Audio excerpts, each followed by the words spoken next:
رقبے کے لحاظ سے دنیا کا 34واں بڑا ملک اسلامی جمہوریہ پاکستان 14 اگست 1947 کو دنیا کے نقشے پر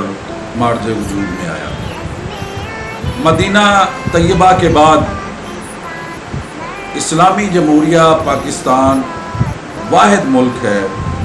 جو نظریاتی طور پر اسلام کے نام پر اور کلمے کی بنیاد پر وجود میں آیا۔ آزادی کے بعد جب پاکستان آزاد ہوا تو جو اسلام دشمن اور پاکستان دشمن لوگ تھے، عمومی طور پر ان کا یہ ذہن تھا اور وہ یہ سمجھ رہے تھے کہ جنوبی ایشیا کے اس خطے کے مسلمانوں نے جذباتی طور پر اسلام کے نام پر ایک ملک حاصل کر لیا ہے، مگر وہ اسے ایک مستحکم نظریاتی ریاست نہیں بنا پائیں گے۔ اور جس طریقے سے بھارت کے ارد گرد چھوٹی ریاستیں ہیں، پاکستان بھی اسی طریقے سے ایک چھوٹی سی بھارت کی ریاست ہوگا۔ مگر قیام پاکستان کے بعد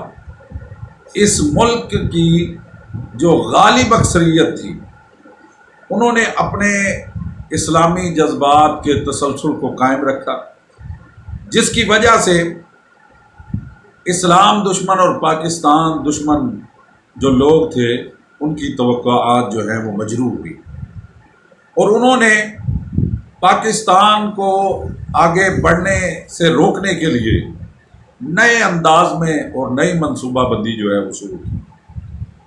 اور آج بھی وہ لوگ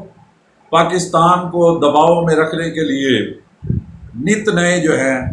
وہ حربے استعمال کر رہے ہیں۔ تو اگست کا مہینہ شروع ہو گیا ہے اور جشن آزادی کی تقریبات بھی جو ہے منعقد ہوں گی۔ تو میں اپنے تمام دوستوں سے، بھائیوں سے، بزرگوں سے، بچوں سے یہ اپیل کرنا چاہتا ہوں کہ جب بھی آپ جشن آزادی کا پروگرام منعقد کریں تو پروگرام کے اختتام پر اللہ کے حضور یہ دعا ضرور کریں کہ خدا کرے میری عرض پاک پہ اترے وہ فصل گل جسے اندیشہ زوال نہ ہو، یہاں جو پھول کھلے وہ کھلا رہے برسوں، یہاں خزاں کو گزرنے کی بھی مجال نہ ہو، اور خدا کرے کہ میرے ایک بھی ہم وطن کے لیے حیات جرم نہ ہو، زندگی وبال نہ ہو۔ پاکستان زندہ باد۔